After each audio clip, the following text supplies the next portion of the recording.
La font encantada. Hi havia una vegada un arbre de pomes que va sortir a la primavera. Era un arbre molt alt, prim, i les seves pomes eren molt bones.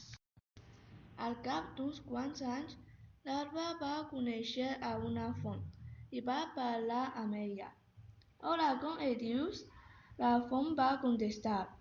Em dic la font de la vida. El meu nom significa que qui begui de la meva aigua pot fer realitat els seus desitjos. El pomer, molt nerviós, va dir: «Uala! Quina passada! I jo? Puc desitjar alguna cosa?»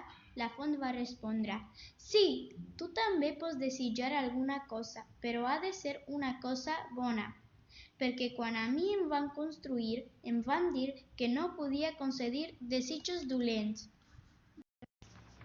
Un dia la font de la vida li va deixar que demanés un desig al pomer, i el pomer, que estava enfadat, va desitjar que la font de la vida es morís. Després d'uns dies, la font de la vida es va quedar sense aigua i el pomer es va morir perquè ningú li va posar aigua de la font. Es va quedar sense pomes i les fulles i les arrels se li van assecar. Quina història tan trista! Conte contat per la xemeneia s'ha escapat.